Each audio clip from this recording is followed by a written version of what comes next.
एवं सभी छात्र छात्राओं, मैं doctor PK. Verma human physiology के पिछले सेशन में मैंने आपको किडनी के स्ट्रक्चर और फंक्शन के विषय में समझाया था।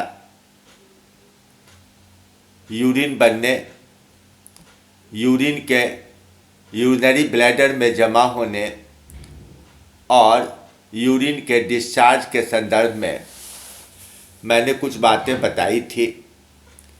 लेकिन आज इस सेशन में हम लोग यूरिन के निर्माण की बात पढ़ेंगे कि आखिर कैसे लगातार किडनी के अंदर ब्लड के फिल्ट्रेशन के द्वारा यूरिन का निर्माण होते रहता है।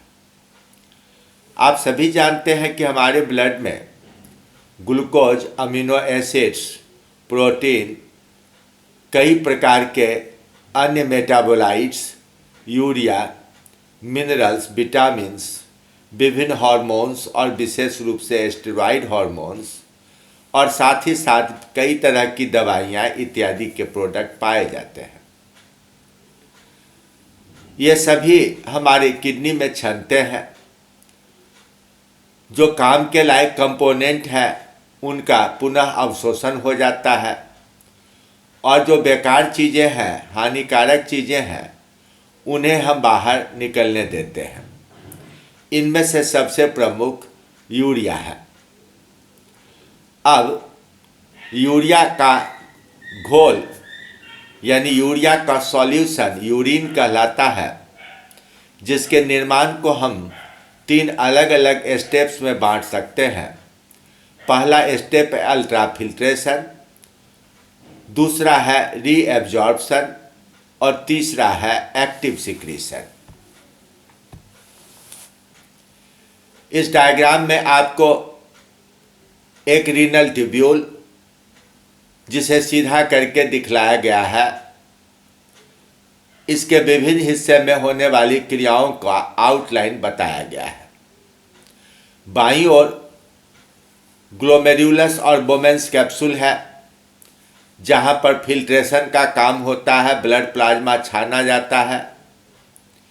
बीच का पूरा हिस्सा, उसमें proximal कन्वॉल्यूटेड tubule, loop of Henle का एसेंडिंग और डिसेंडिंग लिम्ब है और डिस्टल कन्वॉल्यूटेड ट्यूब्यूल है।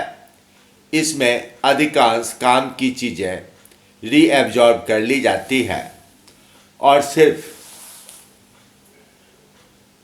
पोटेशियम, अमोनिया, यूरिया इत्यादि उत्सर्जनशील पदार्थों को आगे जाने दिया जाता है। अंतिम हिस्सा, जिसे आप कलेक्टिंग डक्ट कहते हैं, वहाँ पर कुछ ऐसे पदार्थ सिक्रीट किए जाते हैं जो आमतौर से ग्लोमेरुलस में छनते नहीं हैं। तो इनके लिए ट्यूबुलर सिक्रीशन नाम की तीसरी विधि इस हिस्से में संपन्न होती है। इस डायग्राम में भी इसी क्रिया को और अलग अलग 5 हिस्से में बांटकर, 6 हिस्से में बांटकर आपको बताया गया है। पॉइंट नंबर 1 में ग्लोमेरुलस के अंदर छनने की क्रिया हो रही है। दूसरे पॉइंट में देखिए प्रॉक्सिमल कन्वॉल्यूटेड ट्यूब्यूल है। यहाँ पर लगभग पूरे का पूरा ग्लूकोज और अमीनो एसिड का रीएब्जॉर्प्शन हो जाता है। यहाँ से पानी का भी रीएब्जॉर्प्शन प्रारंभ होता है। तीसरे पॉइंट में आइए, यह डिसेंडिंग लिम्ब है, लूप ऑफ हेनले का। यहाँ पानी का एब्जॉर्प्शन होता है।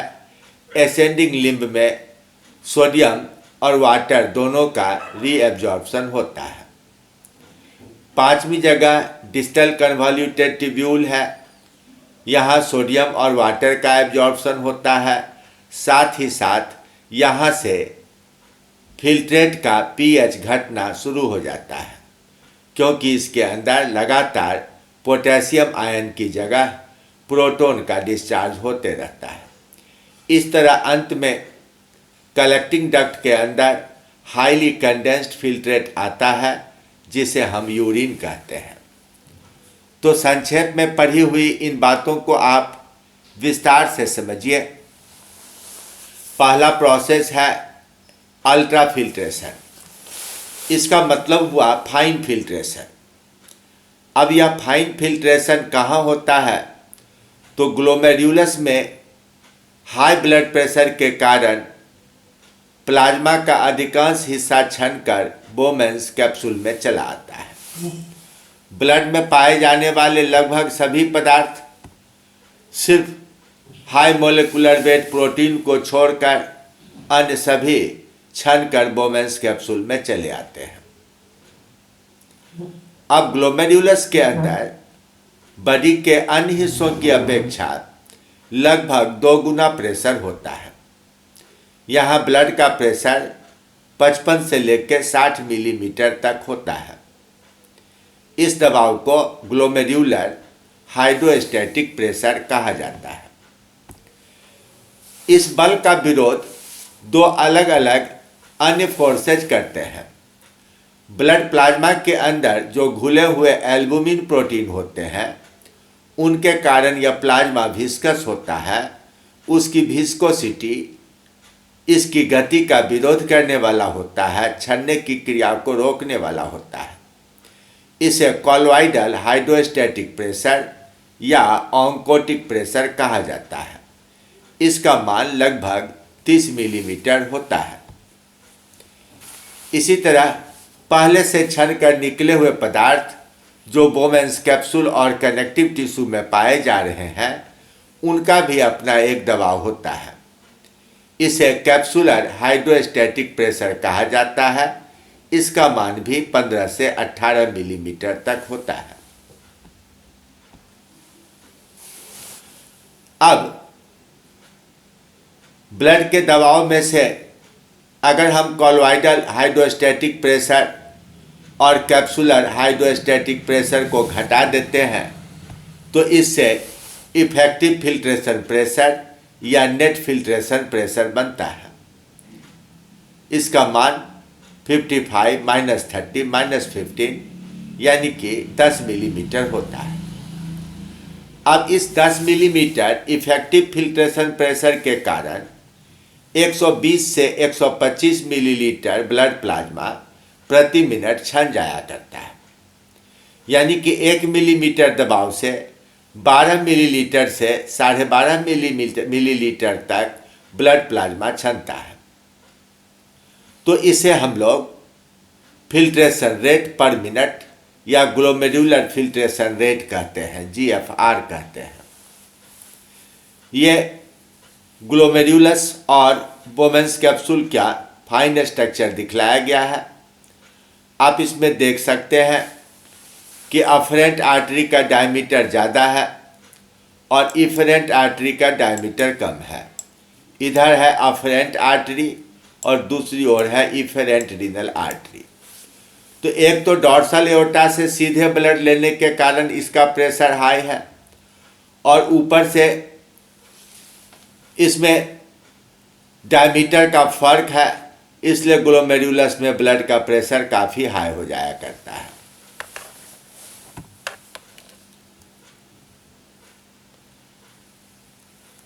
अब ग्लोमेरुलर फिल्ट्रेशन रेट प्रति मिनट बनने वाले फिल्ट्रेट की मात्रा है जो दोनों किडनी में जोड़कर हम शामिल करते हैं। यह सीधे सीधी किडनी में सप्लाई होने वाले ब्लड के प्रेशर पर निर्भर करता है। इसलिए अगर ब्लड प्रेशर बढ़ जाए तो फिल्ट्रेशन रेट बढ़ जाएगा, ब्लड प्रेशर घट जाए तो फिल्ट्रेशन रेट घट जाएगा।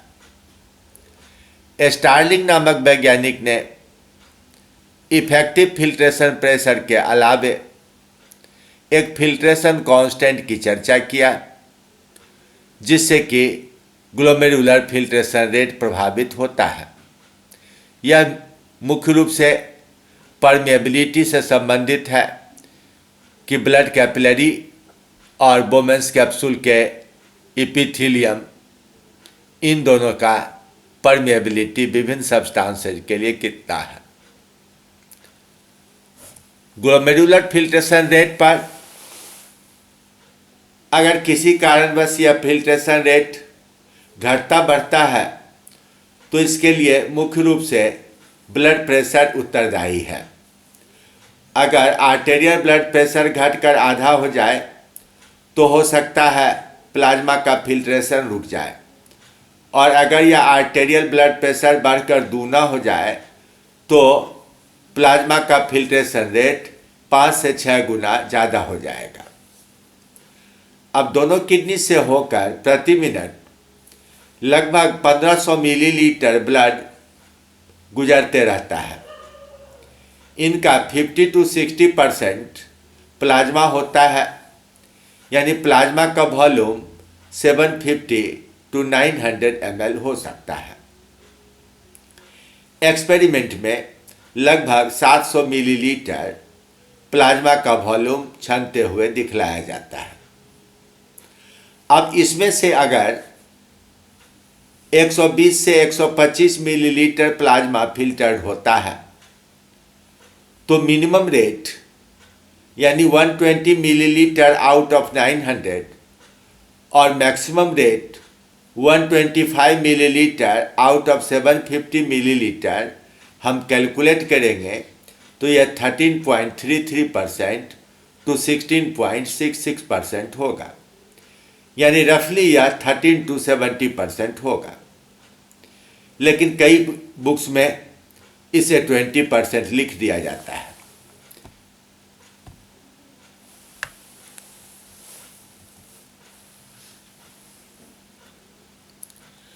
अब ग्लोमेरुलस से प्रोटीन को छोड़कर लगभग सभी चीज़ें फिल्टर्ड हो जाती हैं, जिसमें सोडियम, ग्लूकोज, अमीनो एसिड और ढेर सारा पानी होता है। यह सभी बॉडी के लिए यूजफुल है, इसलिए इनका रीएब्जॉर्प्शन आवश्यक होता है। इस फिल्ट्रेट में 50,000 मोलेकुलर वेट से ज़्यादा भार वाला प्रोटीन नहीं छनता है, लेकिन छोटा प्रोटीन छन जाया करता है। अब आप इस टेबल में देख रहे हैं कि प्लाज्मा का और फिल्ट्रेट का कंपोजिशन हर एक पैरामीटर में एक समान है, लेकिन सिर्फ प्लाज्मा में पाए जाने वाला प्रोटीन फिल्ट्रेट में नहीं है। फिल्ट्रेट के कंडेंसेशन के कारण यूरिया की मात्रा 0.03% से बढ़कर 2% हो जाता है और इनऑर्गेनिक आयंस की मात्रा 0.72% से बढ़कर 1.5% हो जाता है।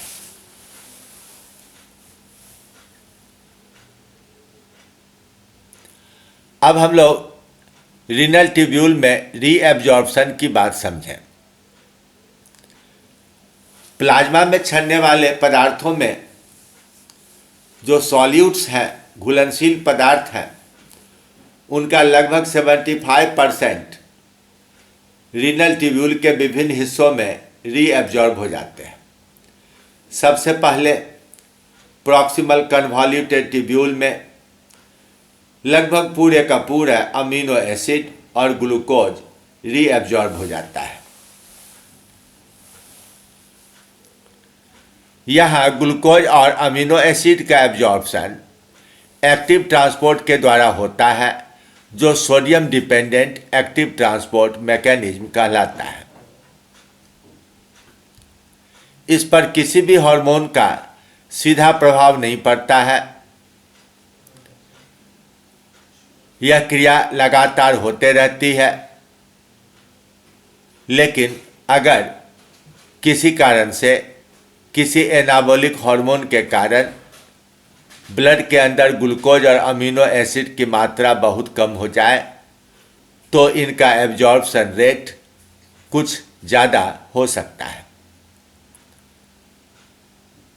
अब जब ग्लूकोज और अमीनो एसिड का एब्जॉर्प्शन होता है तो फिल्ट्रेट हाइपोटोनिक होने लगता है, जिसके कारण बड़ी मात्रा में वाटर का भी एब्जॉर्प्शन होता है।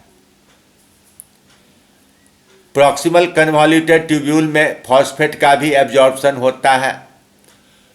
फॉस्फेट अगर ब्लड में बहुत कम हो तो यह एब्जॉर्प्शन जल्दी हो जाता है, लेकिन अगर ब्लड का पीएच लो हो, पाराथायरॉयड ग्लैंड की एक्टिविटी हाई हो, तो ऐसी स्थिति में फॉस्फेट का एब्जॉर्प्शन अफेक्टेड हो जाता है, प्रभावित हो जाता है। पाराथॉर्मोन की मात्रा बढ़ने से यूरिन में फॉस्फेट की मात्रा बढ़ जाती है।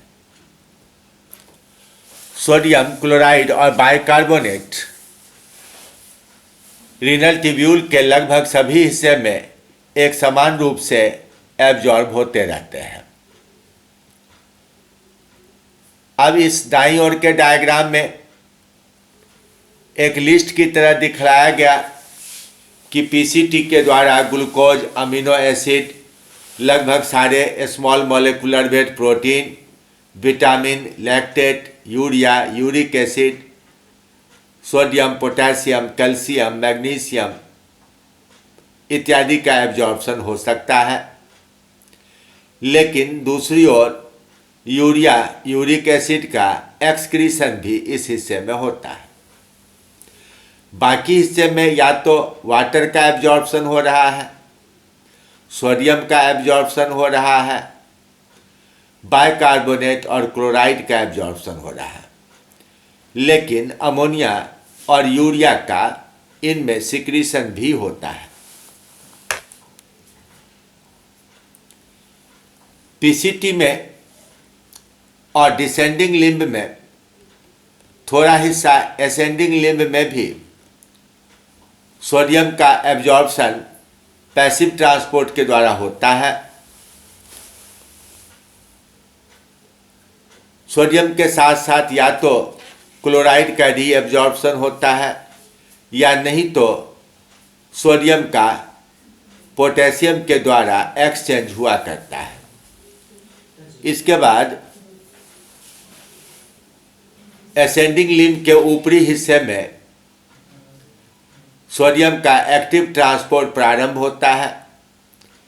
पहले तो यह सोडियम पोटेशियम के द्वारा अदला बदली करते रहता है, लेकिन उसके बाद इन नलियों के सेल्स पोटेशियम के लिए इम्परमेबल हो जाते हैं और इसलिए सोडियम के बदले प्रोटॉन का डिस्चार्ज होना शुरू हो जाता है।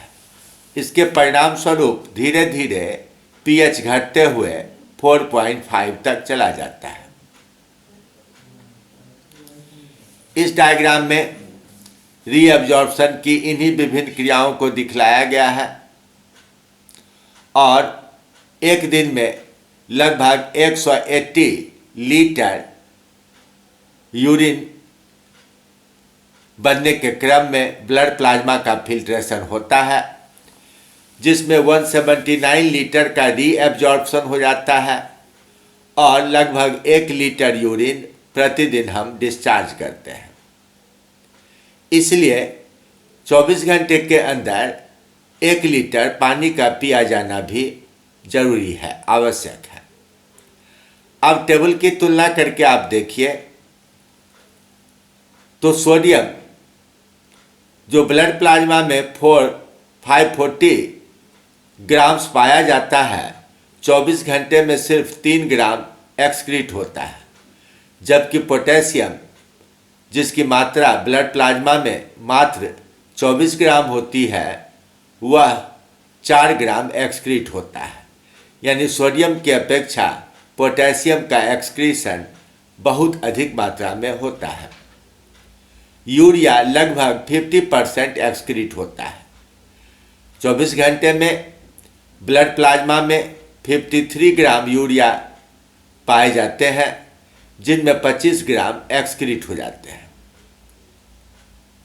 यूरिक एसिड मात्र 0.8 ग्राम और क्रेटिनिन लगभग पूरे का पूरा यानी 1.4 ग्राम पर डे एक्सक्रीट होता है।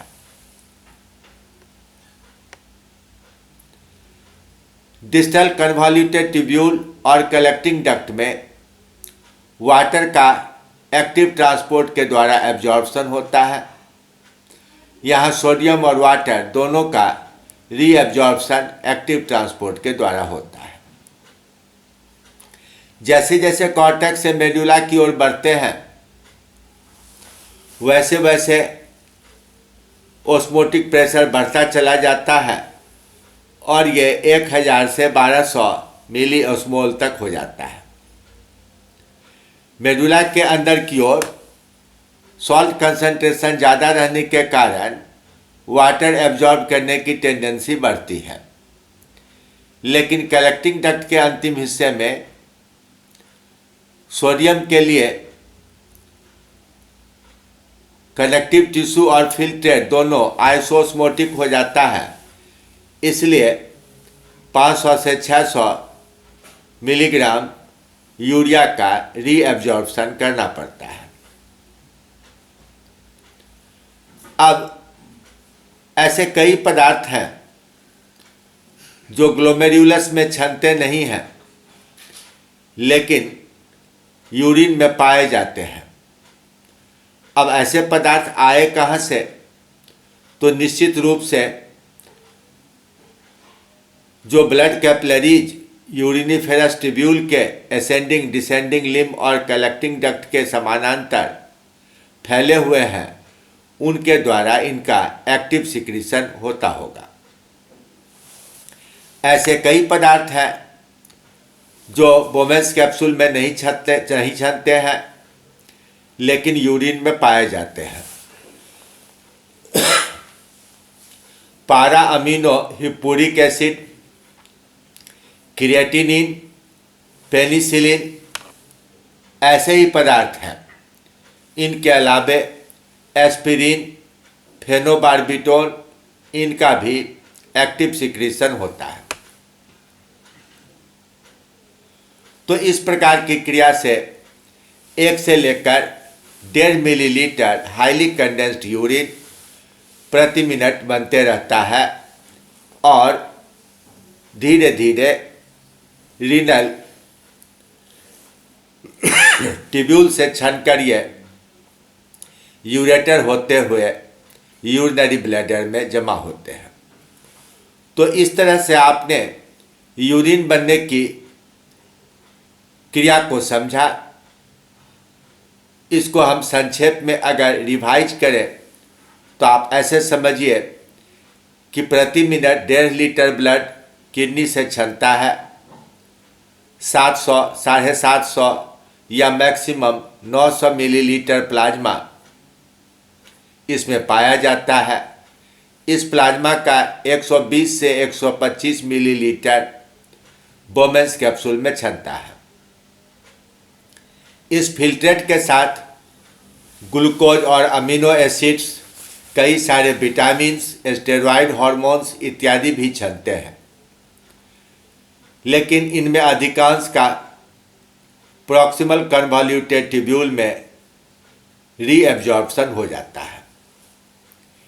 डिसेंडिंग लिम्ब और असेंडिंग लिम्ब के आधे हिस्से में सोडियम का सिंपल डिफ्यूजन के द्वारा एब्जॉर्प्शन होता है, लेकिन आधे हिस्से के बाद असेंडिंग लिम्ब, डिस्टल कन्वॉल्यूटेड ट्यूब्यूल और कलेक्टिंग डक्ट में सोडियम का एक्टिव ट्रांसपोर्ट के द्वारा एब्जॉर्प्शन होता है।